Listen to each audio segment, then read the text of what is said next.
Hello, so I am Akanksha and welcome to my channel Learnotech. So today I am going to discuss about my project in software development and design in which I implemented a module of bank project actually. So my part was to generate a customer collector report.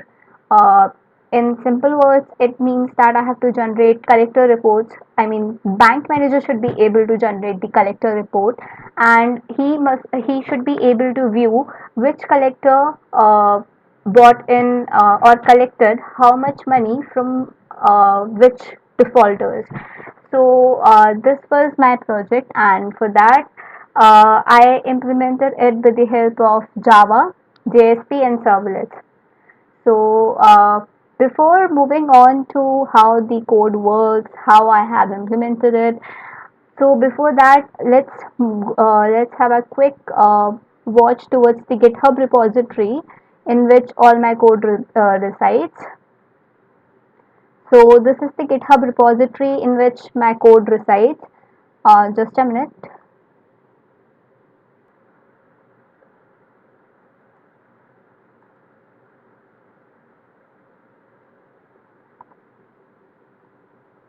So this is the repository in which my team uh, collected and integrated their code. So in this repository, the repository by my name, collector report Akanksha, and followed by my registration number. There is these bunch of files which I made. Login.java, logout.java, these are the servlet classes. I mean the servlet files. These four are the JSP files. The main file. The main file is customer collector report.jsp. Other files are made in order to test customer collector report.jsp to check whether this works fine or not. So the major file include the customer collector report.jsp and index.jsp is actually containing the header. It actually contains the header code, which means the navigation bar. So if you go and click on it, so if you go and click on it, you will find that it is a simple file containing HTML, and this is just a navigation bar. If you see the body, it just consists of a navigation bar. So this file is actually a header file. So in this file only header is implemented, and this file is called in customer collector report.js. We will see this in depth, but just for now you can understand it like since many pages have the same header file, right, the same type of navigation bar, why we are supposed to make it different for all of the files, right? So in order to maintain the principle which is called as dry, don't repeat yourself, yes. So in order to maintain that principle, I have made this index.jsp file alone, so that this file can be copied on to any web pages or to any page which we want to create in our site. So this will avoid the unnecessary repetition of the code. So this is index.jsp, which contains only the navigation bar, customer collector report.jsp, which contains the major function, the major report generation of my assigned task. So and this login, logout, and this login.jsp and logout.jsp, these are just for testing whether my file, whether my project, whether my part is working fine or not, which is called as unit testing. So in order to test my unit, I generated these four files. So before going on how this works, or before going on to view the line by line code of these files, let us first view how it is working. So this is the Eclipse IDE. I am going to start my server. So this will start my server. Once my server is started, I will we will see the execution part. and after that we will see the line by line code. And you can see over here that the server is started successfully. Now I'll go. So I'll first log in. See, if I log in with some other username or password, it will redirect me to the login page itself. So I have to write the correct username and password. So once I wrote the correct username and password, this login.jsp will call the login. Okay, we'll see the implementation part afterwards. This will call the customer collector report.jsp. So yes, so this is the customer collector report.jsp. In this, I have these three radio buttons. One of the radio button is supposed to be selected. It is must to be selected. So suppose if I select this radio button, then there are these two filters. This is actually the name filter and this is the date filter. So what I have done is the bank manager can select any of the three options, and he can use these filters in order to search or in order to facilitate the process. If he wants to search for an individual or if he wants to generate a report from a certain date to a certain date, then these filters will come into picture and these filters will be very handy in order to generate the report. So this collector report, so these three, this is for the credit loan. So what happens is this will generate the report for the credit loan. The borrowers the defaulters who have the credit loan and the collectors are assigned to them. So this will generate the collector reports who collectors reports who are assigned to the borrowers who have taken the credit loan. So similarly, collector's report for jewel loan, this will be when the bank manager selects this option, he will be able to view the report of the collectors who are assigned to the jewel loan defaulters. And when I am talking about view individual collector report, so in this, all the collector reports, irrespective of the credit or jewel loan defaulters, the collector report will be generated as per the date. On which date the collector collected how much payment. So according to that, the report will be generated. And these two filters, as I said, a person, the bank manager can write the name, and in case if he is not remembering the correct name or the complete name, he can write a part of the name, and the results corresponding to that part of the name will be fetched, and he can view those results. So, for example, there is a name called Chutki. There is a dummy data, the dummy collector data in which I created a collector name by Chutki. So if the bank manager is not remembering the complete name of Chutki, he can even write it like Hutki, and the results will be generated. So if I click on generate report, the results will be generated accordingly.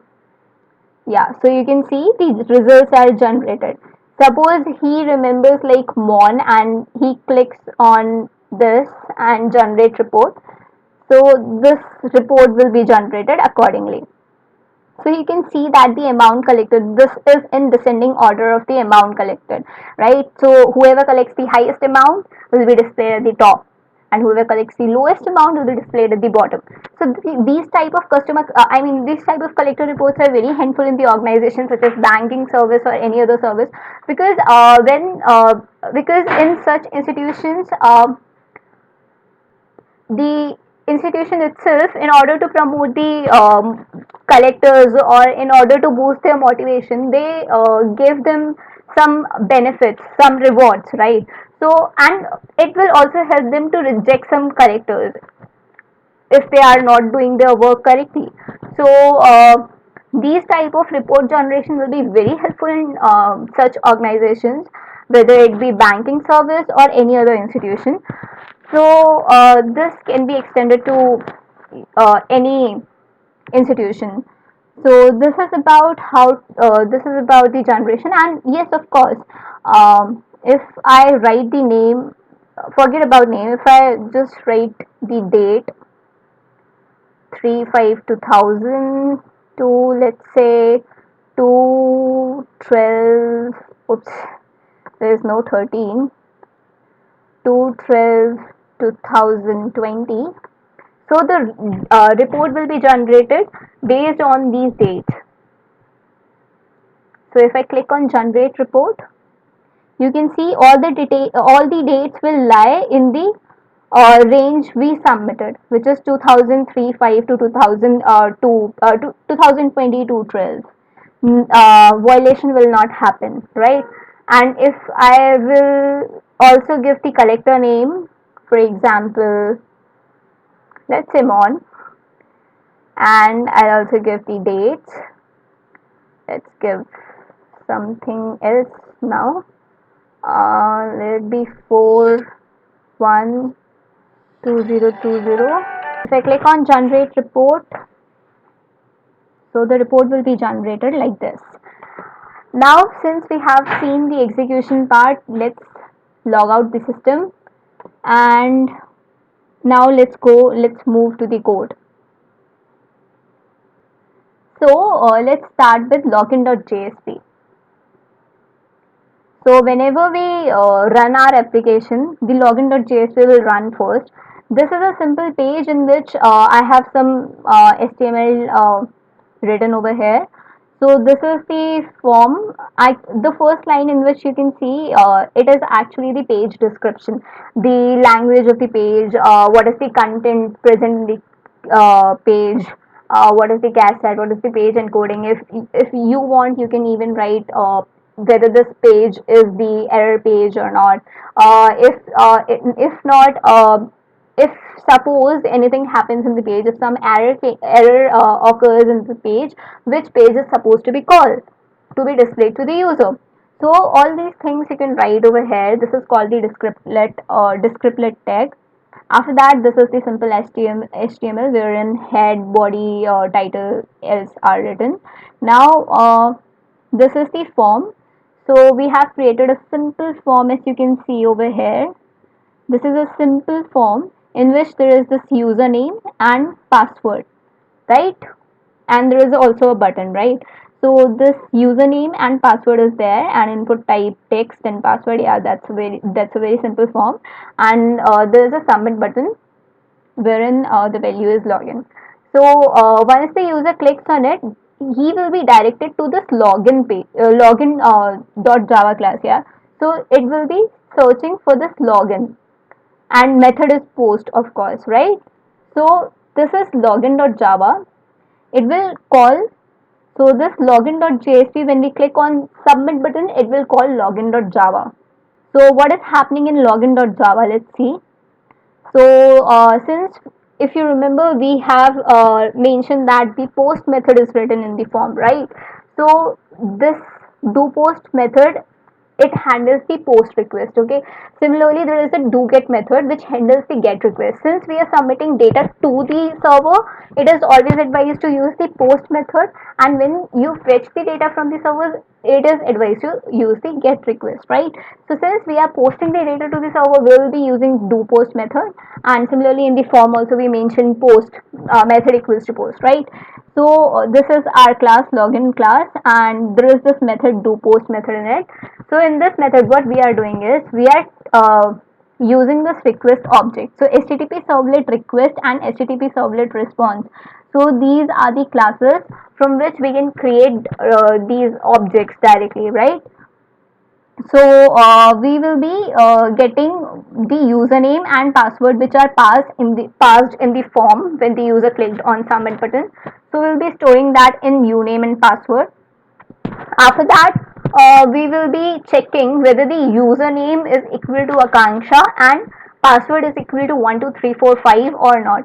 If both the conditions matches, we will be logged into the system. Otherwise, we will be logged out of the system, right? So, if the condition does not match, the user will be redirected to login.jsp in order to log in again, right?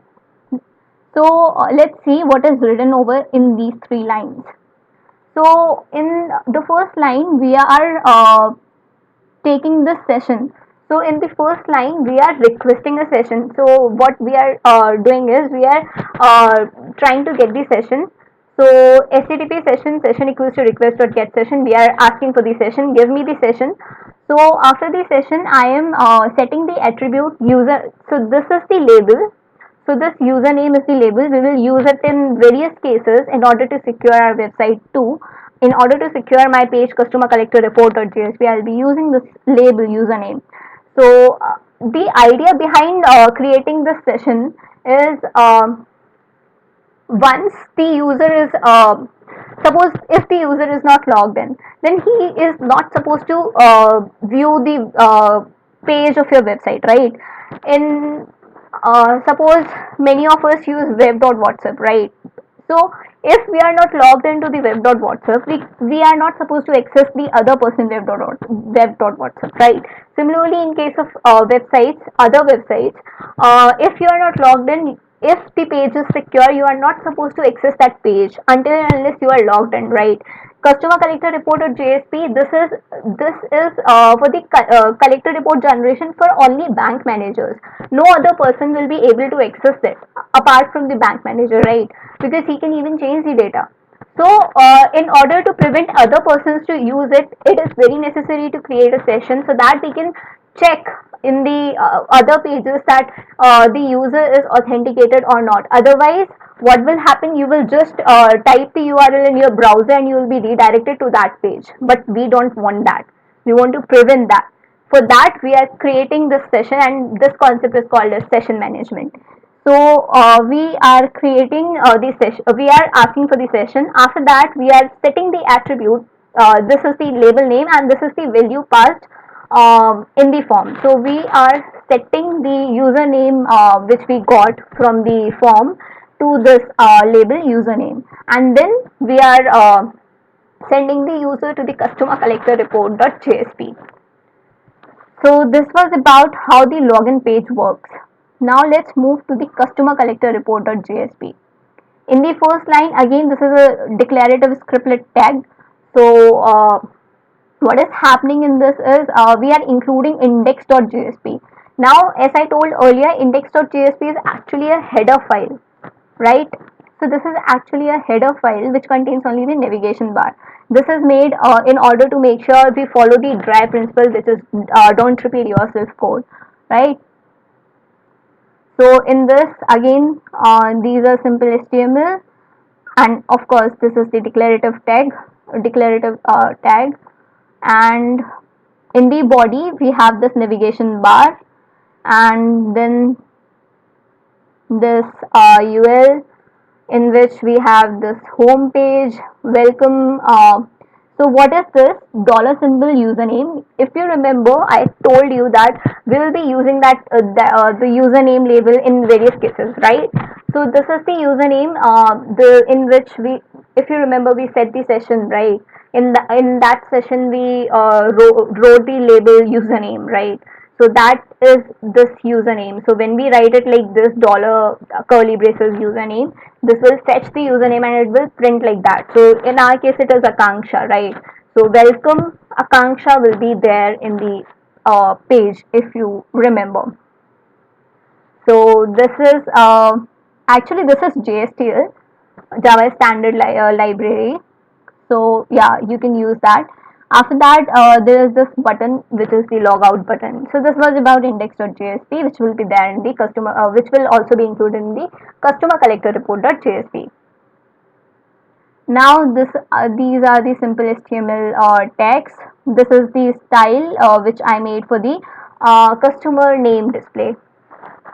After that, this is the head, body. Now if we go into the body, again we have some scriptlet text. Let's see what are they one by one. If session.get attribute username equals to null.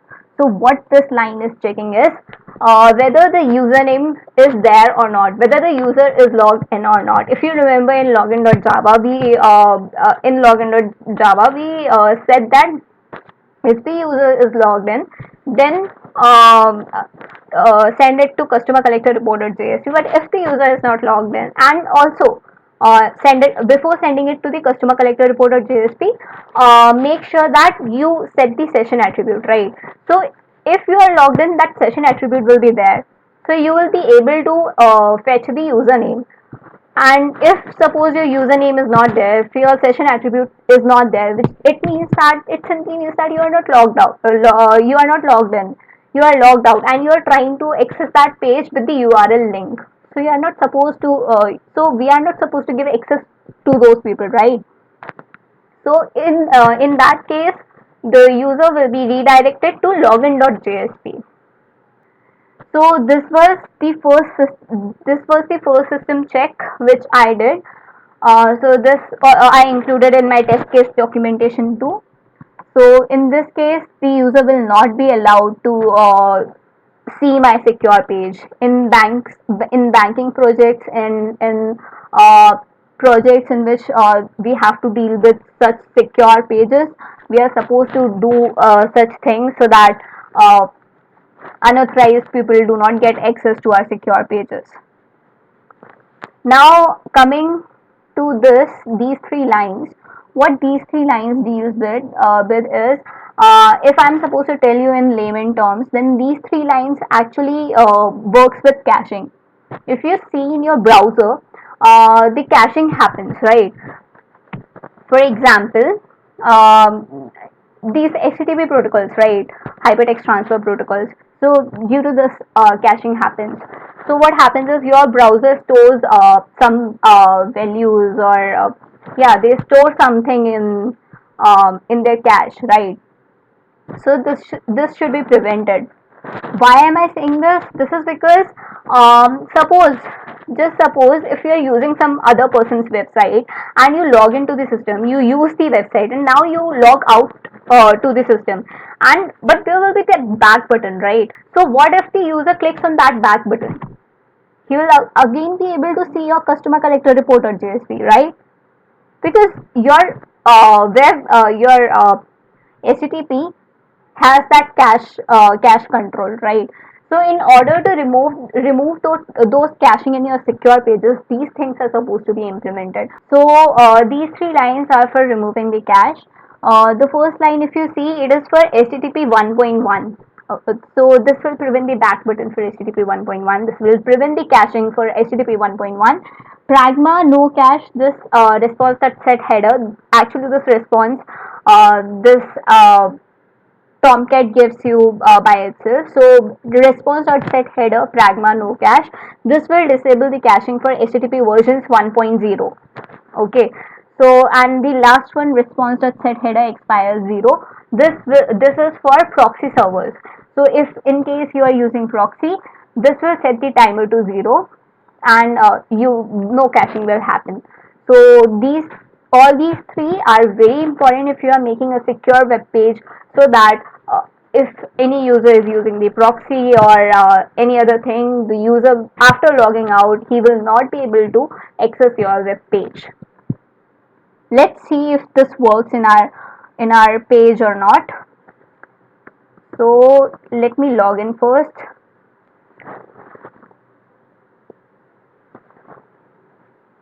So you can see that I am able to log in. Now if I click on log out, there is this back button, right? What if I click on this back button? If you are not setting these cache properties, if you are not setting these three lines, if you are not removing the cache, if you click on back button, you will be redirected to customer collector report or JSP. But you don't want to do that. Right? So for that, I wrote all these three lines, and now if I click on back button, see, I am redirected to login.jsp because there is no caching. The other thing, in order to prevent the user to click on back button, if you want to prevent the user to click on back button, you can even do that when you are logging out. You can disable the back button, right? But that is not a user friendly way to do this. User will be like, how dare you disable my back button? So this does not give the user good experience, and he will never visit your website again, right?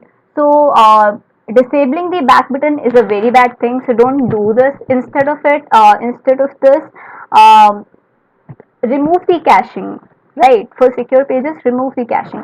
Now, coming again, so as you can see, let me go to the website again. Let me log in.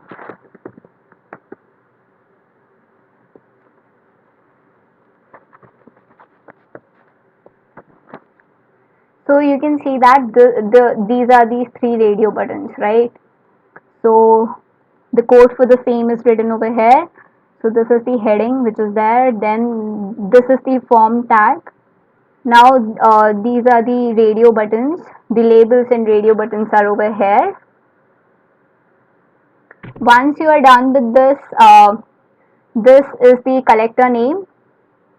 So this, if you remember, I created a class for the collector name, right? That Jumbotron or dot Jumbotron I did in the starting. This, so this added for the collector name itself. So where it went? Yeah. So here it is. So collector name. So this is the input CNAME. The name is CNAME. So yeah. So this is the input for collector name. After that, I also have that to and from date filter, right? So apart from the name filter, I also implemented the date filter. So in the date filter, there is this from and to. So there are these two input fields, and the name from name for that is from and to. After that, we have the submit button. So this is the submit button over here. So this is what our form looks like, right? Now what if the user clicks on submit button? If the user clicks on submit button, if you go up and see, the form action says that if the user clicks on submit button, go to customer collector report.jsp, which is the same file. So if the user goes to customer collector report.jsp, again the same thing will be displayed, and apart from that, these conditions will be checked in the bottom. So what we will do, in every case, whenever this customer collector report.jsp will be called, we will be checking what is the value passed in the options. If there is no value passed in the options, then we will, this is just for my checking. If no value is passed, I will print to the console that select some option. Otherwise you can also do it in the web page itself using JavaScript.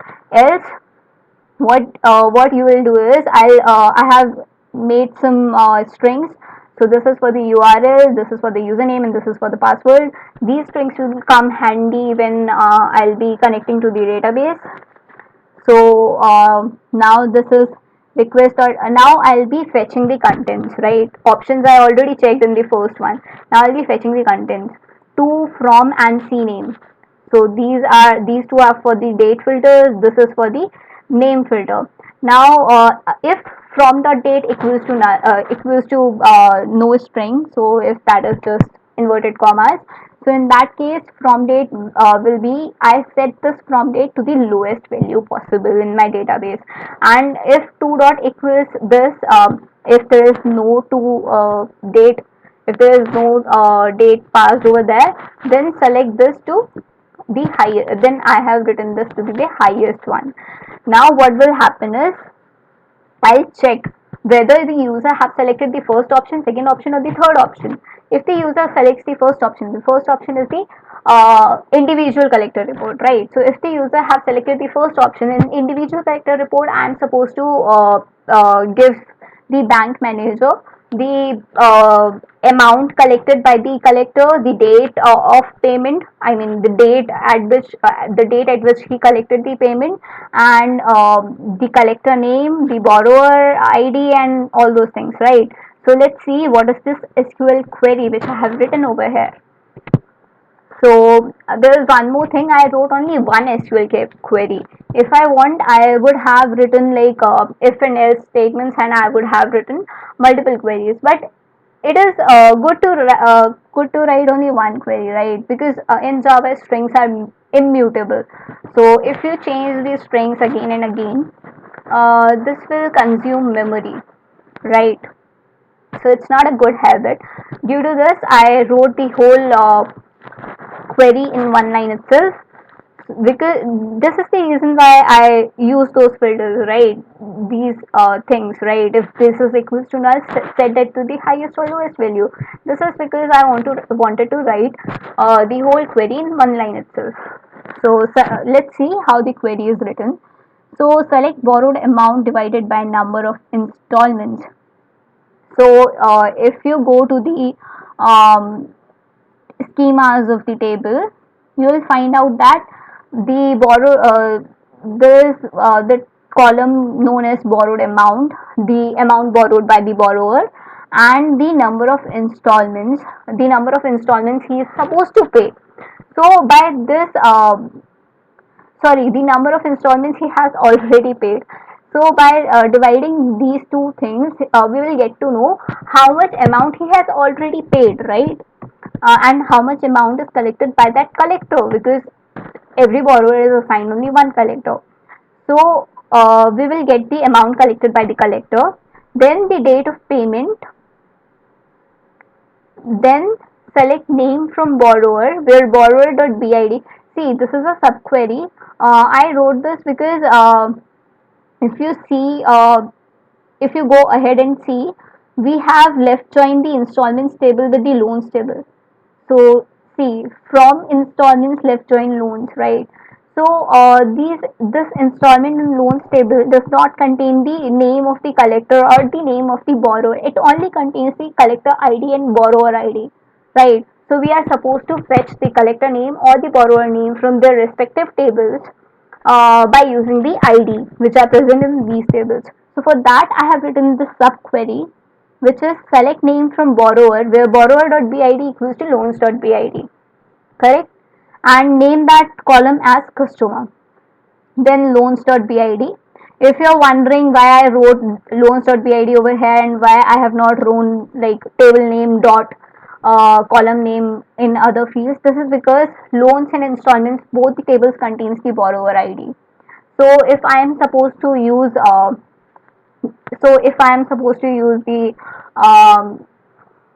BID, if I am supposed to use this over here, then I am supposed to write the table name before it, because SQL will get confused. Which BID are you asking for? Loans table or collectors table, right? So that's why we have written loans.bid.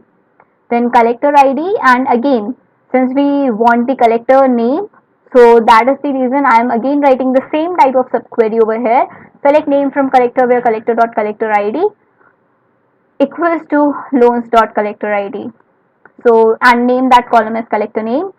From installments left join loans on loans.loan ID equals to installment.loan ID. So left join on this condition. Now I'll be using my filters. So where date of payment is greater than this, the date from date, and date of payment is less than this to date, having collector name like, so if you are thinking what is this, so these are escape characters. This will help in escaping this string, the quote which I have wrote over here. So this escape character I used, and this is actually percentage cname percentage. So what this will do is, if I passed mon, so that will be percentage mon percentage. So whatever collector name matches with that passed value, all those things will be fetched, right? So this will help in more user friendliness, and this will help in searching more efficiently in case if the bank manager do not remember the whole name correctly. So this was how all these things are done. After that, what we are supposed to do is, we if option 1 is selected, we will display the table, we will fetch the content, right? So now we will display the table header. So this table, now the table header, so this is the table header. So this table header is, I mean, all the columns which are supposed to be table head, all those things are printed. After that, T body, when we are in table body, what we are supposed to do is we are supposed to fetch the content from the database, and then we are supposed to display it to the user. So for that I have imported this. Again, this is the descriptive tag, I mean descriptive tag. So for that, I have imported the java.sql class. Once I imported the java.sql class, I'll go to, again I am in the scriptlet tag. So now I will, in order to fetch the data from the SQL, what we are supposed to do first is we are supposed to load the driver. That driver is only going to give us the access to the SQL database, right? So we'll load the driver. Once we load the driver, we will establish the connection with the SQL database.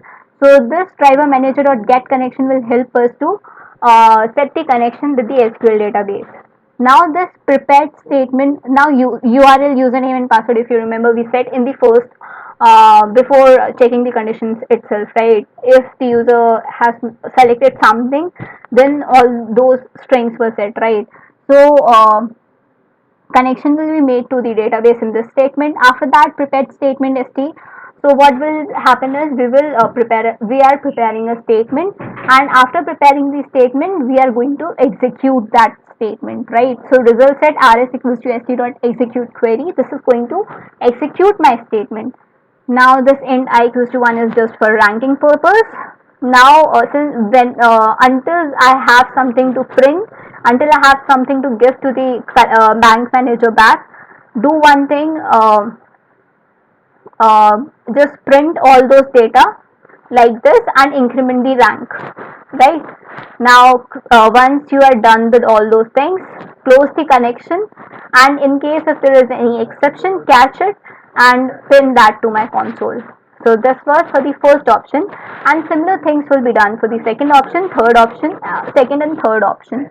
So there are just slight changes in the query. The second option is for jewel loans, right? The collector report will be generated for the jewel loan defaulters. So in that case, we are not supposed to write with respect to the date.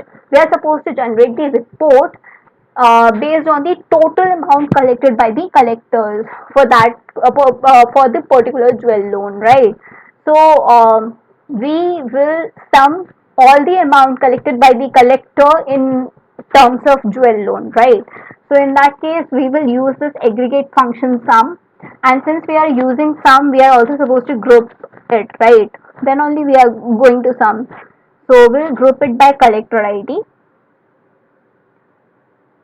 So if you can see over here, we grouped it with the, sorry, yeah, so we group it with the collector ID. See over here, we grouped it with the help of collector ID. So this sum as amount collected, then collector ID, print the collector ID. Then this is for fetching the collector name. So this is for fetching the collector name. Again, the same type of subquery, select name from collector, where collector.collector ID equals to loans.collector ID as collector name. Now again, as we did earlier, we are going to left join the installments and loans table on this conditions, loans.loans ID equals to installments.installments ID. Now there is one more condition. First is the aggregate function, then using the having clause, right? Now the second is where loan type is equal to jewel. Since we are going to fetch the results, since we are going to sum the results only for the jewel, right, not for the credit. So this is for the jewel. I'm sorry, again and again this is happening. Then group by, I have already explained. Now again the same thing, having CNAME, order by amount, DSC. So all these things are same. Now again we are printing the table header things, then we are importing the SQL class, and after that we are connecting it with the driver. We are loading the driver, connecting with the SQL server. Then we are preparing the statement.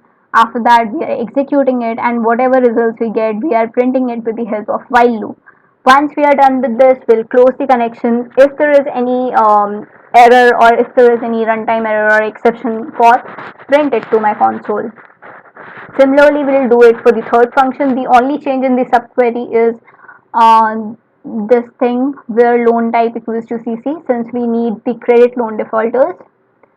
So only this thing is changed. Otherwise, the whole query is same. Again, we'll do the same thing.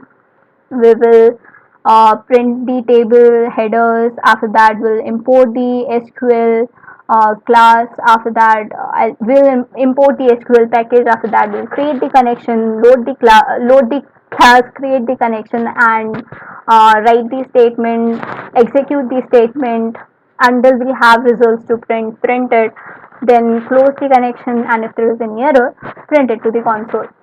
So this was the whole thing about customer collector report.jsp.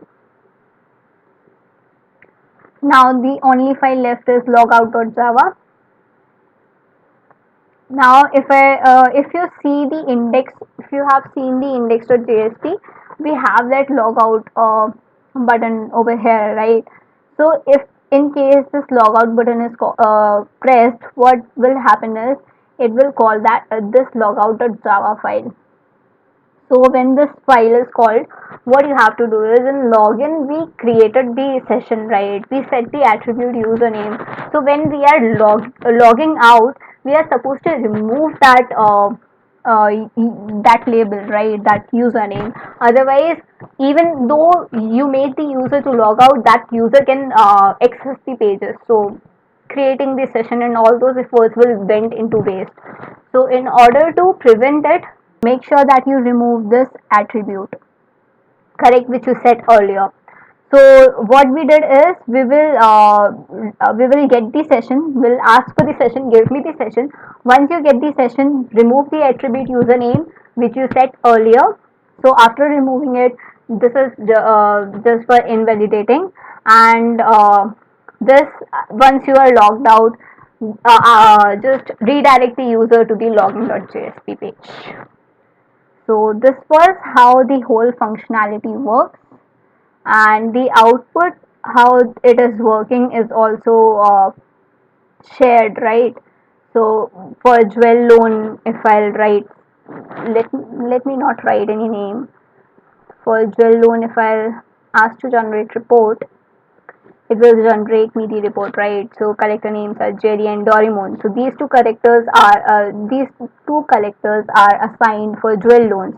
Now if I click on credit loan, these three collectors, Chutki, Pokemon, and Power Rangers. So these three collectors are assigned for credit loan, and the amount are also displayed. Like Chutki is she collected the lowest amount. Pokemon collected the highest amount. So like this, like she collected 50,000. Pokemon collected 1,50,000, and this person Power Ranger collected 3 lakh. Yeah, he collected 3 lakh. So this is how all the things work. So if you want, you can even write like ranger and see, you'll get Power Ranger result over here. So in case if the bank manager remembers only half of the name, he can search the user. I click, if I write on over here, if I click on generate report, the report will be generated, as you can see. So Pokemon and Doraemon, both these collectors reports are shown over here, right? So this is how the execution works, and once I log out, even though I press on back button, I will not be able to see that page. So all with all the test cases, I tried to implement the code, and I tested it very well. So this project was really a very good and challenging project in which I learned how to coordinate with the team, and how to integrate the things and how to do different type of testings. And this was really a very good project for me, in which I used my earlier things which I learned in earlier semesters, and I implemented them, and during implementation I also learned new things. So this is it. Do like and comment in the comment box what you feel after watching the video, and if you have any questions or if you want to post something, do post in the comment section below. Thank you.